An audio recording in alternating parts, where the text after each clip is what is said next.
Welcome back student. The next attribute is ndim.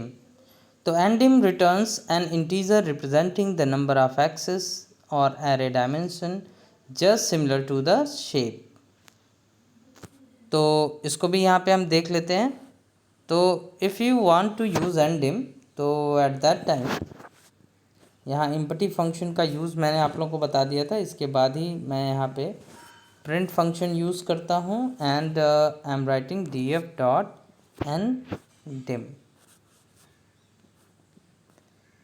Done and execute it and you will observe the output.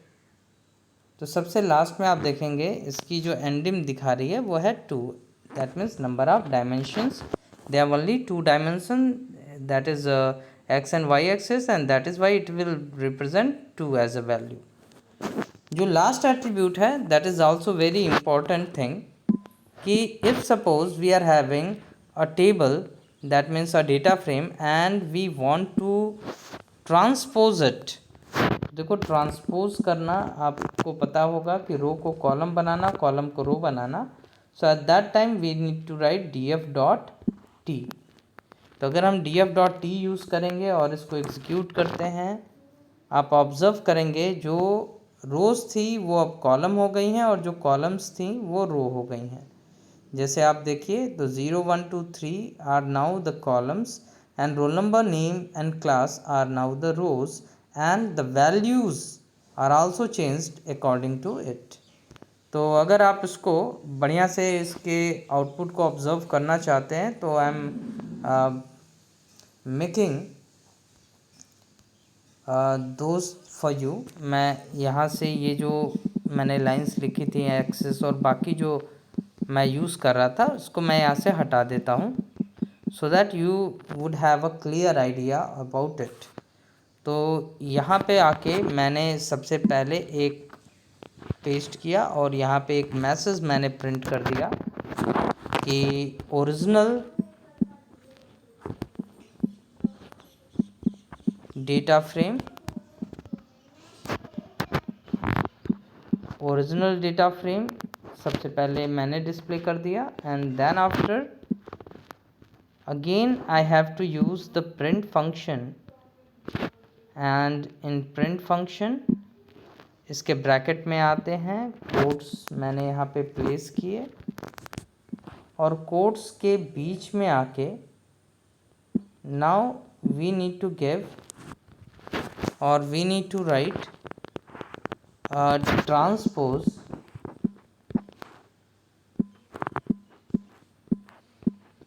Data frame. तो ये थोड़ा सा informatic हो जाएगा.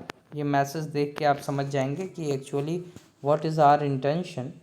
तो first of all original data frame you can see roll number, name, class are the columns and 0 1 2 3 are the row indexes, whereas in transpose data frame you can see 0 1 2 3 are now becomes the column and roll number, name and class will become the row indexes. So this is how it will work. So student, I think all the attributes are clear to you. Please try to do the same. तो इसको यहाँ पे आप देखेंगे कि we are using the following data frame dfn to display various attribute, counting, transpose etc. तो सबसे पहली चीज़ जो है यहाँ पे retrieving various properties of data frame object. I have already shown it. तो to view the values of attribute just give its name with data frame name as deposited in the following example. For example if you right dfn dot index तो आपको index मिल जाएगा. Index क्या होगा? Row का index.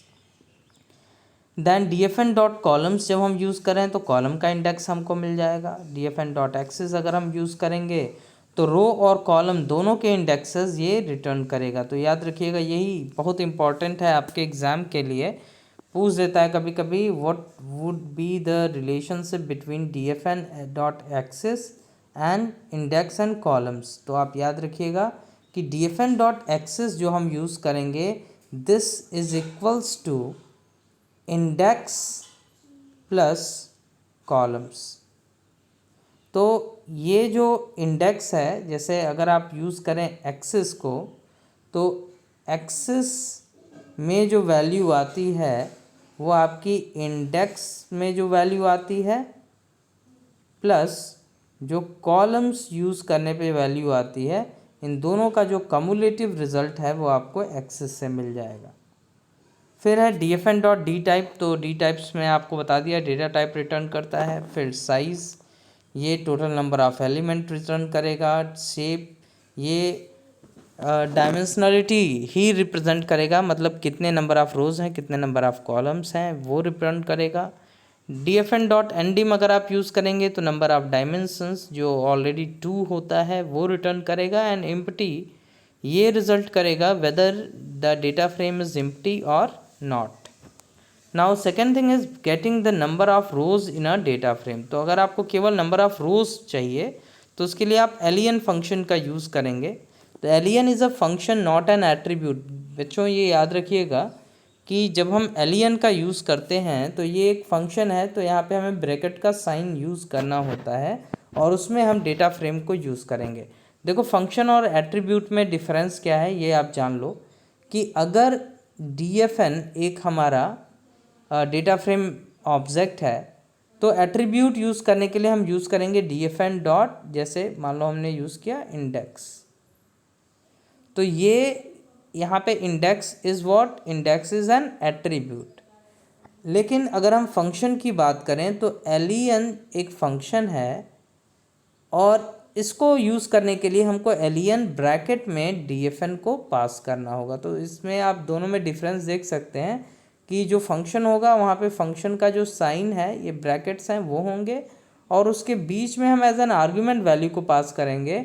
और अगर हम attribute use करना चाहते हैं तो पहले हमको ऑब्जेक्ट का नाम लिखना होगा, फिर डॉट लगाना होगा और फिर ये जो हमारा एट्रीब्यूट है उसका नाम हम पास करेंगे। तो this is the difference between both of them. तो इसको भी हम यहाँ पे टेस्ट कर लेते हैं कि how is it working properly और नॉट। तो इसी के बाद आके यहाँ पे हमको लेंथ गेट करना है, तो हमने यहाँ यूज़ कर लिया प्रिंट ब्रैकेट में। सबसे पहले हम लिखेंगे एलियन, फिर ब्रैकेट लगाएंगे और यहाँ पे हमने DF को पास करना है, तो मैंने यहाँ पे DF को पास कर दिया, ब्रैकेट क्लोज किया, ये लेन का ब्रैकेट क्लोज हुआ और उसके बाद हम प्रिंट फंक्शन का ब्रैकेट क्लोज कर लेंगे। एग्जीक्यूट करते हैं and you will observe the output. तो here you will get 4 is what, 4 is the number of rows. ठीक है, अगर हम यहीं पे देखो थोड़ा सा इसमें और चेंज कर दें कि सिंगल कोट में यहाँ पे लगा के हम कॉमा यहाँ पास कर दे रहे हैं और कोट के बीच में आते हैं और कोट के बीच में यहाँ आके मैंने दे दिया कि number of rose in original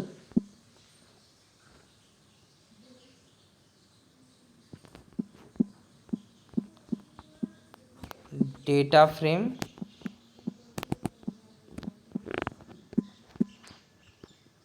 और फिर इसी लाइन को मैं यहाँ से कॉपी कर लेता हूँ and moving to the next line I am going to paste it, and instead of original I am writing here transpose data frame and df dot t। तो यहाँ पे आप बच्चों देखो जो t है वो कैपिटल है, स्मॉल t आप लिखेंगे तो आपको एरर मिलेगा। तो here what is we are getting, print number of we are getting an error। Okay, indent is incorrect. देखो यहाँ पे क्यों एरर आ रहा है ये भी देख लीजिए। यहाँ पे एरर इसलिए आ रहा है कि हमने क्या किया है, जो इंडेंटेशन है उससे छेड़खानी हो गई है। यहाँ पे आप देख सकते हैं एक स्पेस एक्स्ट्रा आ गया है। अब इसको मैंने प्रिंट जो लास्ट वाली लाइन थी उसको अलाइन कर लिया। अब फिर इसको एग्जीक्यूट करते हैं तो देखो एक स्पेस के कारण भी जो एरर है वो हमारा आ रहा है। तो जैसे यहाँ पे आप देखें number of rows in original data frame में 0 1 2 3 ये 4 रोज़ थी, तो 4 यहाँ पे आउटपुट आया है। एंड ट्रांसपोज जो हमारा डेटा फ्रेम है इसमें आप देख सकते हैं the number of rows are 3 because roll number name and class are now becomes the rows. Now moving forward, next thing is getting count of non-NA values in data frame.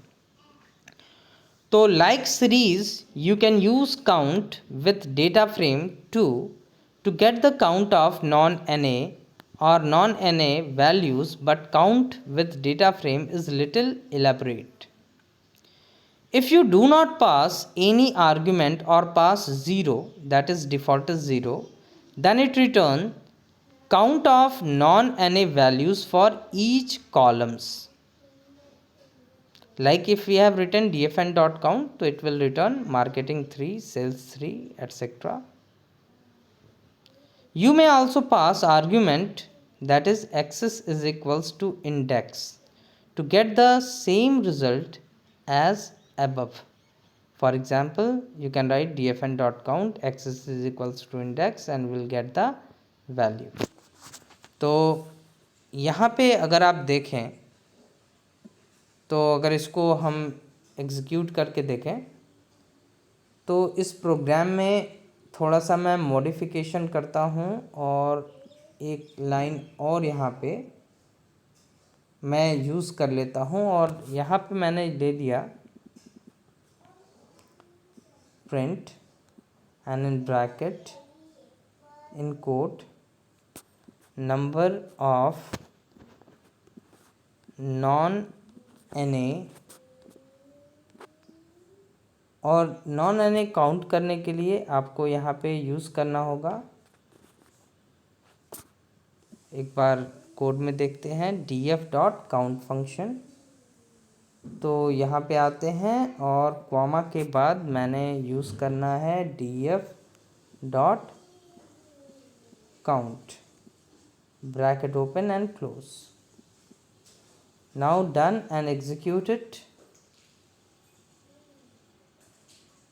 तो here you can सी कि number of non-NA यहाँ roll number में आ रहा है 4, name में आ रहा है 4, class में आ रहा है 4। अब देखो यहाँ पे ये जो रोल नंबर है वो यहाँ पे ही आ गया है, इसी लाइन में आ गया। वो इसलिए आ रहा है क्योंकि कॉमा के बाद हमने इसको प्रिंट करना स्टार्ट किया है।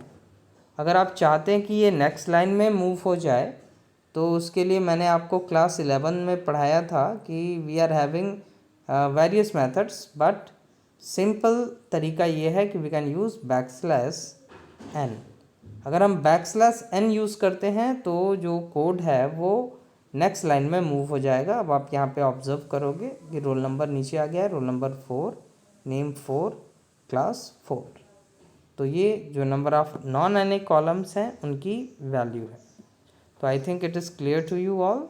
Now moving forward, the next thing is if you pass argument 1 then it will return count of non-NA values for each row। तो जैसे मान के चलिए कि यहाँ पे अगर हम काउंट यूज़ करते हैं और काउंट में अगर हमने यहाँ पे 0 पास कर दिया तो भी ये सेम रिज़ल्ट हमें देगा कि नेम और क्लास और रोल नंबर इसकी वैल्यू यहाँ पे डिस्प्ले करेगा 444। लेकिन अगर हमको रो वाइज काउंट करना है तो मैंने यहाँ पे इसको कॉपी किया और नेक्स्ट लाइन में मूव करके इसको मैं यहाँ पे पेस्ट करता हूँ एंड non-NA इन कॉलम्स यहाँ दे दिया और यहाँ पे number of non-NA in rows and instead of 0 we can write here 1, that means along axis 1, and if we execute it and you will observe the output। अब देखो 0 1 2 3 ये क्या है, ये हमारे रो इंडेक्सेस थी, ये हमारी रो इंडेक्सेस हैं। इसको आप यहाँ पे देख सकते हो। तो 0 1 2 3 में अब यहाँ पे 3 3 3 3 ये हमारी non-NA वैल्यूज़ हैं और ऊपर आपको यहाँ पे दिख रहा था रोल नंबर, नेम, क्लास, तो ये हमारे कॉलम्स थे. तो this is how you can use it to see the number of non-NA in your data frame. Now moving forward, transposing a data frame, we have already discussed it. So you can transpose a data frame by swapping its indexes and columns by using attribute t as shown below. dfn.t आप देख सकते हैं ये हमारा अगर original data frame ये है जिसमें मार्केटिंग और सेल्स हमारे कॉलम्स थे और age, name and sex these are the rows. तो अगर हम dfn.t यूज़ करें, टी हमेशा याद रखिएगा यहाँ पे कैपिटल होगा, तो ये इसको ट्रांसपोज करके डिस्प्ले करेगा. तो इसको भी मैं आप लोगों को डिस्प्ले कर चुका हूँ. अब यहाँ पे एक प्रोग्राम बना हुआ है. Example, write a program to create a data frame to store weight, age and name of 3 people. Print the data frame and its transpose. तो आप देख सकते हैं कि here we have created a data frame. पहले import कर लिया panda को, फिर df is equal to pd.data_frame. Again याद रखिएगा डेटा फ्रेम का d और फ्रेम का f कैपिटल होगा. वेट हमने ले लिया 42, 75, 66. नेम ले लिया Arnav, Charles and Guru, and as उसके विद रिस्पेक्ट ले लिया. फिर प्रिंट किया ओरिजिनल डेटा फ्रेम df को और ट्रांसपोज को प्रिंट किया df.t. ये प्रोग्राम इस टाइप का हमने अभी बनाया था and you will observe the output. तो student please try to execute this example in your mobile और laptop. Now next thing is numpy representation of data frame. तो you can represent the values of data frame object in numpy way using the value attribute. ये भी हम discuss कर चुके हैं. तो for that you just need to write dfn.values, मतलब data frame का नाम डॉट वैल्यूज़. तो वैल्यूज़ जब आप यूज़ करोगे तो जो उसके अंदर वैल्यू हैं वो ND array के फॉर्म में रिप्रेजेंट हो जाएगा. नेक्स्ट टॉपिक इज सेलेक्टिंग और एसेसिंग डेटा. तो अगर आपके पास डेटा फ्रेम है, आप उसमें से आप वैल्यूज़ को सेलेक्ट करना चाहते हैं या एसेस करना चाहते हैं, तो for that what steps we need to follow we are going to see about. तो from a data frame object you can extract और select desired rows and columns as per your requirement. Let's see how. So for all the example in this section in coming line we are using the following data frame DTF5. तो ये जो DTF5 है ये हमारा data frame रहेगा और इसी का यूज़ करके हम एक्चुअली अपने जो भी सिलेक्शन है उसको हम परफॉर्म करेंगे. तो फर्स्ट है सेलेक्टिंग एसेसिंग अ कॉलम. तो किसी पर्टिकुलर कॉलम को एसेस करने के लिए आपको लिखना होगा डेटा फ्रेम ऑब्जेक्ट का नाम ब्रैकेट में कॉलम नेम या डेटा फ्रेम ऑब्जेक्ट का नाम डॉट कॉलम नेम. तो selecting a column name is easy. Just use the following syntax data frame object and then in bracket column name और data frame object dot column name. तो for example now consider the following example. Assessing column population school from data frame DTF5. तो यहाँ पे use किया DTF5 bracket में, square bracket में, single quote में population. Now you can see Delhi, Mumbai, Kolkata and Chennai सबके केवल population कॉलम को डिस्प्ले किया गया है. ऐसे if we write DTF5 bracket single quote schools, so at that time the number of schools are displayed. So by the use of column name you can access some specific column of the data frame. At the same time if we use dot and then column name, तो यहाँ पे आप याद रखिएगा कि जब भी हम स्क्वायर ब्रैकेट यूज़ करते हैं और कॉलम नेम्स जो हमारी हैं वो नॉन न्यूमेरिक हैं, तो उस केस में हम क्या करेंगे, कोट के अंदर वैल्यू पास करेंगे. मतलब हमको यूज़ करना होगा स्क्वायर ब्रैकेट फिर कोट और उसके बीच में पॉपुलेशन या जो भी आपको देना है. लेकिन अगर आप डॉट का यूज़ करना चाहते हैं तो here you do not need to pass the value in quotes. इसमें कोट में वैल्यू पास नहीं करनी है, तो आप लिखेंगे DTF5 डॉट फिर पॉपुलेशन विदाउट कोट्स. तो here we have used DTF5 dot population, and you will observe that the same output will be displayed. Okay students, so that's all for this video. In next video we will discuss selecting accessing multiple columns. So this is the task for you student. First you need to create this data frame, that is DTF5, and then on the behalf of this data frame you have to use the selection of columns. तो इसको आप create करने के कई सारे तरीके हैं, कोई भी तरीका आप यूज़ कर सकते हो. तो इसके लिए जो सबसे सिंपल तरीका होगा वो ये होगा कि आप क्या करें कि इसके लिए डिक्शनरी बना लें और मल्टी डायमेंशनल डिक्शनरी बनाएंगे, मतलब 2 डायमेंशनल डिक्शनरी आप बना दें और फिर उसके आधार पे आप DTF5 को क्रिएट करें. तो this is the homework for you, task for you. I need this before the next class. Thank you.